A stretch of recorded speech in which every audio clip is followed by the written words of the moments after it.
말씀은 창세기 3장 1절에서 7절까지 사단의 방법과 죄라는 제목으로 은혜를 받고자 합니다. 지금 우리가 창세기 3장 1절에서 7절을 지금 계속 보고 있는데,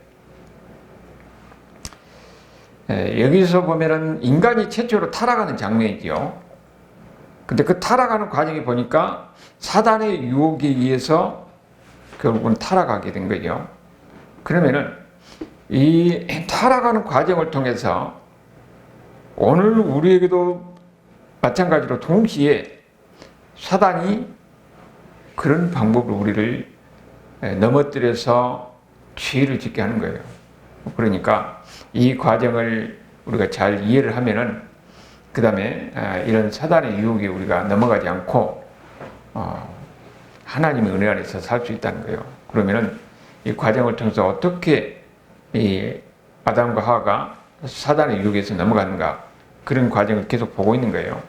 우리가 이 사단이 아담과 하와를 넘어뜨릴 때의 이 방법을 보니까 항상 하나님의 말씀을 전제로 해서 그 말씀을 왜곡시켜서 타락하게 하는 것을 우리가 볼 수가 있어요.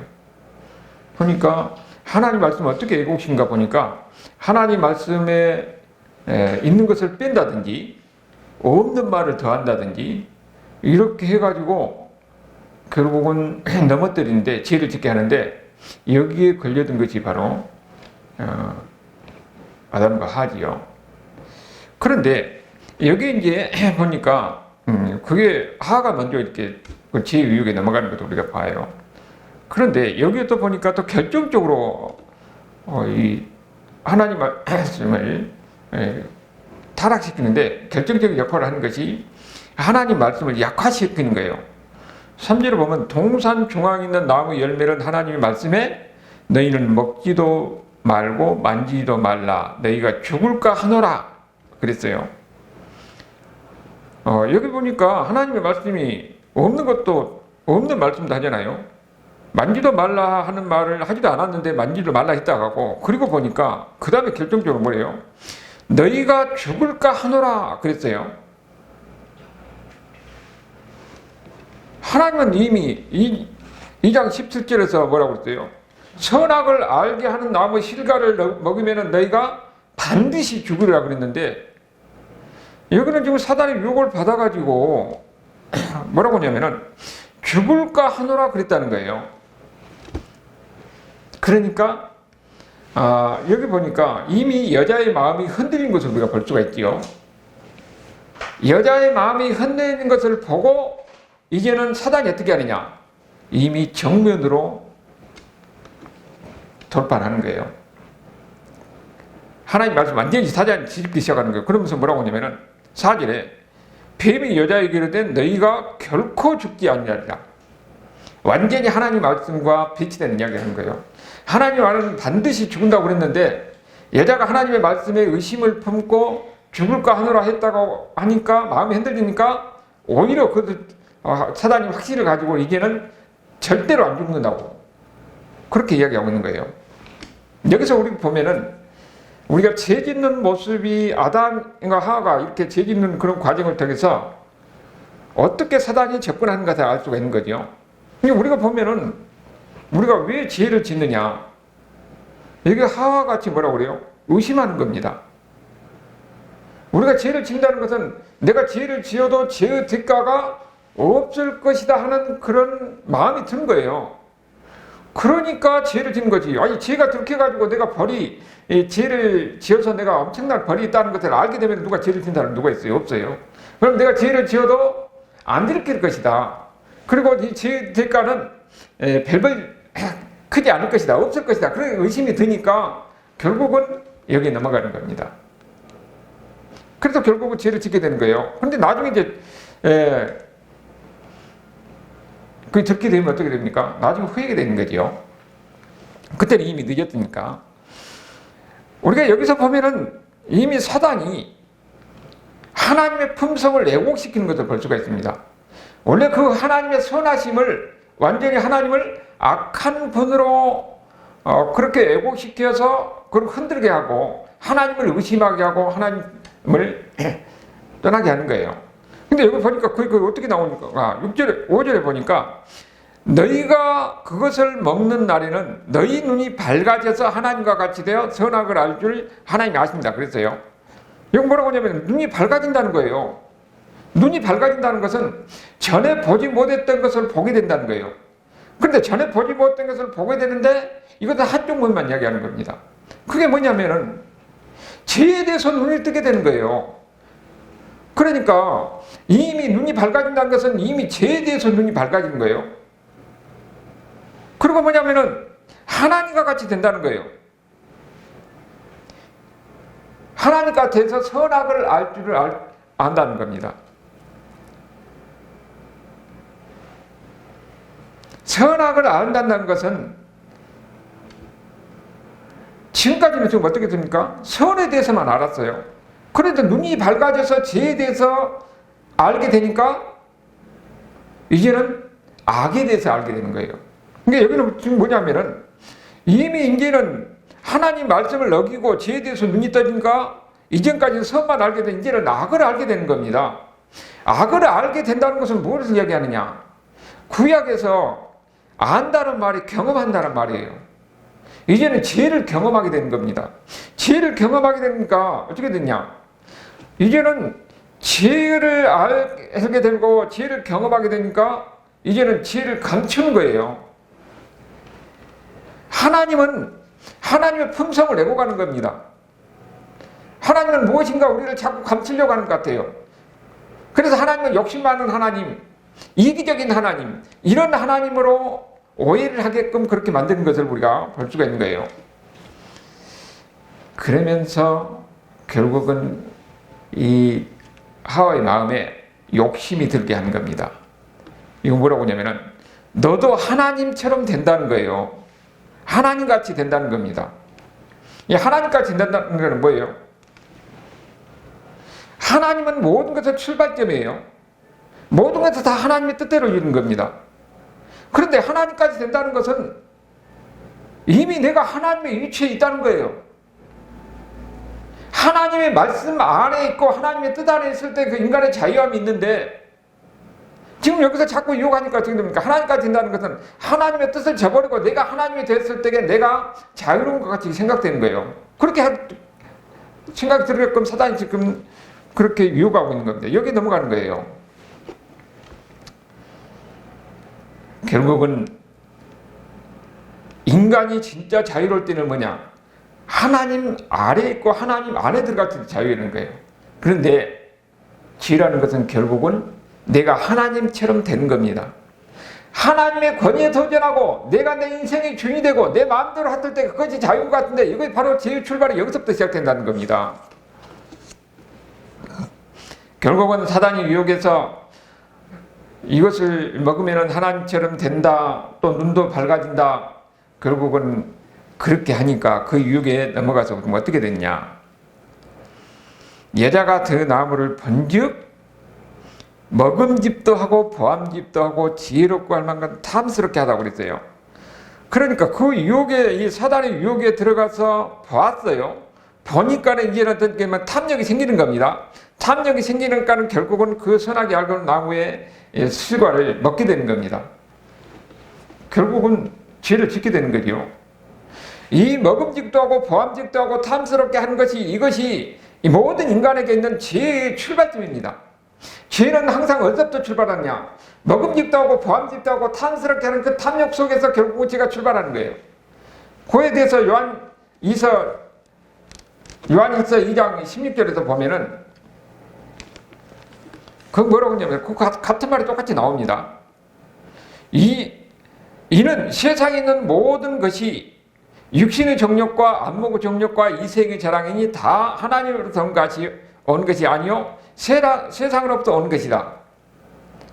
여기 육신의 정욕과 안목의 정욕과 이생의 자랑이 저건 뭐냐면은 먹음직도 하고 보암직도 하고 지혜롭게 할 만큼 탐스러운 거예요. 그런데 여기 보면 우리가 지금 여기서 뭐라고 그랬어요? 이 먹음직도 하고 보암직도 하고 지혜롭게 하고 탐스럽게 하는 것이 전부 다 그러니까 사단의 유혹에 의해서 결국은 출발해서 그걸 죄를 짓게 하는 거죠. 그 요한일서에서 그 똑같은 말을 하는 겁니다. 육신의 정욕, 안 먹고 정욕, 이생의 자랑 다 이것이 어디서 나오냐? 세상으로부터 온 겁니다. 마귀로부터 온 거예요.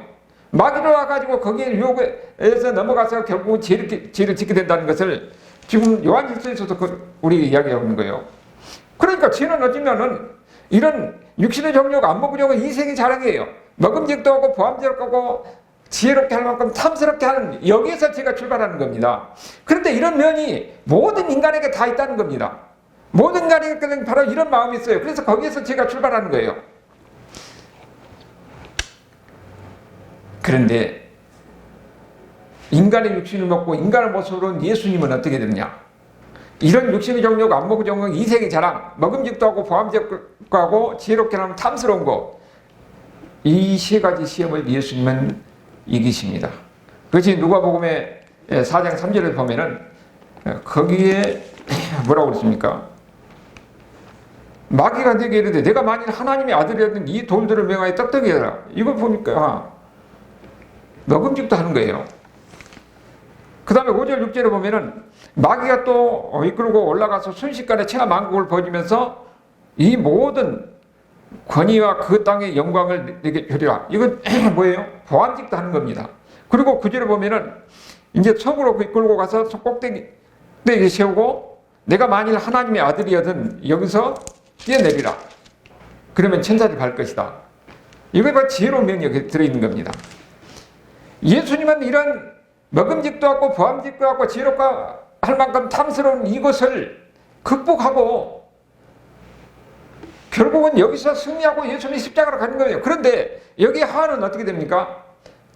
이 사단의 유혹에 결국은 넘어가서 죄를 짓게 되고 그 죄의 결과가 모든 인간에게 다 있는 겁니다.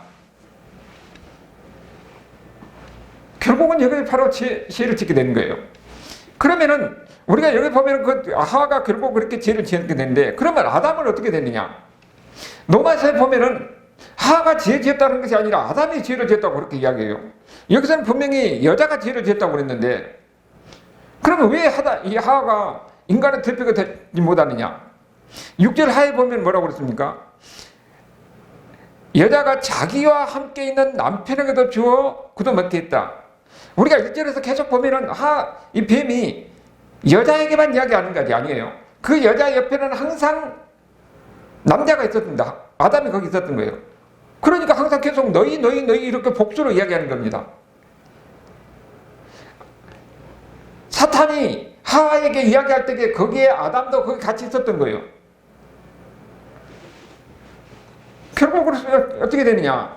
지금 거기에 수동적으로 듣고 있었는데 여자가 먹으니까 죽는다고 그랬는데 안 죽어요. 그러니까 아담도 거기 먹는 겁니다. 결국 그렇게 해서 아담과 하와가 남자 여자가 같이 그 죄를 범하는 겁니다. 그런데 명령을 받은 사람은 누구예요? 하와가 아니고 아담입니다. 아담이 하나님의 명령을 받았는데 선악을 알게 하는 실과의 나무를 먹음으로써 결국은 아담이 하나님의 명령을 어긴 거예요. 그래서 아담이 죄를 지었다 그렇게 얘기하는 겁니다. 그런데 여기 보니까 지금 사단이 말한 대로 죽지 않는다고 그러니까 여기는 어떻게 됐냐? 7절에 보니까는 그렇게 됐어요. 죽지 않는 거예요. 결과가. 그리고 7절에 보니까 눈이 밝아졌다고 그런 겁니다. 이에 그들은 눈이 밝아져 자기들이 벗은 줄 알았다. 사단이 말대로 되는 거예요. 그런데 이것은 절반의 진실이라는 겁니다. 눈이 밝아진 것은 죄에 대해서 눈이 밝아진 겁니다. 자기가 죄를 지었다 하는 것을 이제는 새롭게 알게 되는 거예요. 그러면서 죄를 지었다는 것을 알게 되니까 어떻게 됩니까? 벗은 줄 알게 되는 거예요. 부끄러움을 알게 된다는 겁니다. 이미 죄가 들어오니까 이제는 어떻게 되냐? 수치심을 느끼는 겁니다. 수치심을 느끼는 건 어떻습니까? 가리려고 하는 거예요. 그래서 무화과 나무에 이 잎을 엮어가지고 치마를 삼았다 가린 거지요. 죄를 경험하고 나서 수치심이 들어오니까 그 수치심을 가리려고 하는 것이 모든 인간에게도 마찬가지입니다. 죄는 하나님은 우리를 어떻게 되냐? 수치심이에요. 서양에서는 죄라고 이야기하자면 그 동양적 개념은 수치심입니다. 그러니까 부끄러운 일이 드러나면 어떻게 되냐면 그 가리려고 하는군요. 죄를 짓고 나서니까 모든 것을 감추려고 하는 겁니다. 여기서 보니까 죄를 감추려고 하는 것은 죄를 알았다는 거잖아요. 죄를 알게 되면은 죄를 경험하게 되는 겁니다. 죄를 경험하고 나서 어떻게 되냐면은 죄가 부끄러운 것을 알게 되고 스스로 가리게 되는 거지요. 그런데 이런 면이 여기 아담과 하에서 출발해서 모든 인간에게 다 똑같이 그에 영향을 미치게 되고 다 인간이 다 그런 모습이라는 거예요. 그런데 이렇게 일단 하나님 앞에 죄를 짓고 나면 어떻게 되냐? 하나님과 관계가 멀어집니다. 죄를 짓고 나면은 결국은 자기가 부끄러운 가운데서 가리려고 하면서 하나님과 관계가 끊어지고 인간과의 관계도 이렇게 끊어지게 되는 거예요. 그러니까 죄가 들어옴부터는 지금 우리는 어떻게 되느냐? 내가 하나님과 관계를 회복하려고 노력하지 않으면 하나님과 관계를 멀어진 거예요. 우리 인간과의 서로 사랑과 관계를 회복하려고 하지 않으면 사람과의 관계도 멀어지게 되는 겁니다. 그러면은 이런 관계를 회복하려면 어떻게 되느냐? 여기서 보니까 아담과 하가 지금 이 타락해서 죄를 짓게 되는 그 근본 원인이 뭡니까? 하나님의 말씀을 애고가고 하나님의 말씀을 그대로 지키지 않고 순종하지 않는 데서 이게 죄가 출발했거든요. 그럼 우리가 하나님과 관계를 회복하고 인간과 관계, 서로 관계를 회복하려면 어떻게 되느냐? 하나님 말씀으로 돌아가야 돼요. 하나님 말씀 안에서 우리가 순종하고 그 말씀대로 살려고 해야 하나님과 관계가 회복되고 모든 관계가 회복되는 겁니다. 그래서 하나님께서 이스라엘 백성들에게 계속 강조하는 것은 뭐냐면은 하나님의 말씀에 순종하는 것에 대해서 강조하는 거예요. 신명기 6장 8절에서도 뭐라고 하냐면은 이스라엘 백성들에게 항상 강조하는 것이 신명기 6장 6절에서 8절까지 계속 얘기하는 게 그럽니다. 오늘 내가 명령하는 이 말씀을 너희 마음에 새기고 그러면서 항상 너희 자식들을 가르치고 손목에 어디든지 하나님 말씀을 항상 잊지 않도록 하라고 강조합니다. 그리고 신명기 제일 마지막에도 마찬가지예요. 신명기 32장 6절에서 그 마지막에도 46절을 보니까 신명기 32장 46절을 보면은 그들에게 이르되 내가 오늘 너희에게 증언한 모든 말을 너희 마음에 두고 너희 자녀들에게 명령하여 이 율법의 모든 말씀을 지켜 행하라. 하나님의 말씀을 지키라고 하나님 말씀대로 행하라고 계속 강조하고 있는 겁니다. 하나님 말씀 안에 있어야 마귀 유혹에 우리가 넘어가지 않고 우리가 스스로 짓고 하나님과 관계가 되고 하나님의 그 축복 속에 있을 수가 있는 거예요. 그래서 시편 1편 1절 2절에 뭐랍니까? 하나님의 말씀을 주야로 묵상하는 사람이 복이에요. 하나님 말씀을 가까이 하고 하나님의 말씀을 주야로 묵상하는 사람이 시냇가에 있는 나무가 열매를 맺는 것 같이 그가 항상 하나님의 은혜 안에서 풍성한 복을 누릴 것이다. 이렇게 강조하고 있는 겁니다. 그리고 이사야 66장 2절에도 이사야가 마지막 이사야 60장이 마지막이죠. 거기서 그렇게 이야기해요. 내 말을 듣고 떠는 자는 그 사람은 내가 항상 돌본다고 그랬어요. 하나님의 말씀을 두려워할 줄 알고 하나님 말씀을 항상 가까이 한 사람, 그 사람은 하나님이 내가 지킨다는 겁니다. 내가 지키고 내가 돌본다는 거예요. 우리가 하나님 말씀 안에서 하나님 있어야 하나님 말씀을 순종하고 하나님 말씀을 그대로 이 하나님의 권위 아래 내가 순종해야 우리가 모든 사단의 유혹이라든지 이런 죄악에서 우리를 스스로 지킬 수가 있다는 거예요. 하나님 말씀이 아니고 우리 인간 스스로 있으면 항상 죄의 유혹에 노출되는 겁니다. 언제든지 넘어질 수가 있는 거예요. 그래서 성경에서 계속 강조하는 것은 항상 하나님의 말씀이 있으라고 하는 겁니다. 하나님의 말씀이 있다는 것은 하나님의 권위 아래 있는 거예요. 하나님의 권위 아래서 순종할 때에 그것이 나를 지켜주는 겁니다. 내 마음을 지키고 내 삶을 지켜주고 내 생명을 지켜주는 거예요. 그것이 복 있는 인생이라는 겁니다. 그것을 제손 이 모세도 신명기를 통해서 이야기하고 다윗도 항상 그 이야기를 하는 거죠. 이사야 선지자를 통해서 이야기하는 겁니다. 그리고 예수님도 마찬가지로 지금 사단의 유혹에 어떻게 사단의 유혹을 극복하고 이겼습니까? 하나님 말씀으로 그 사단을 물리치는 거예요. 우리도 사단의 유혹에 넘어가지 않으려면 좀 어떻게 됐냐? 항상 하나님 말씀을 가까이 됩니다. 하나님 말씀을 순종하고 하나님 말씀을 묵상하고 그 안에 있을 때 그게 복이고 그것이 우리가 마귀의 유혹에서 우리를 스스로 지켜나갈 수 있고 그러면서 우리는 지혜에 빠지지 않을 수가 있는 거예요. 이것을 오늘 아담과 하와가 사단의 유혹에 넘어가는 과정을 통해서 인간이 어떻게 해서 제 유혹에 넘어가서 빠져서 결국은 이런 타락의 길을 가게 되는가 하는 걸 보여준 거. 이걸 역설적으로 우리가 여기서 잘 이해를 하게 되면은 우리는 이런 죄의 유혹에서 우리 스스로를 지킬 수가 있고 그리고 하나님의 은혜 안에서 하나님의 축복 속에 살 수가 있는 거예요. 이런 은혜 가운데 살아가는 저와 여러분의 삶이 될 수 있기를 주님의 이름으로 축원합니다. 아멘.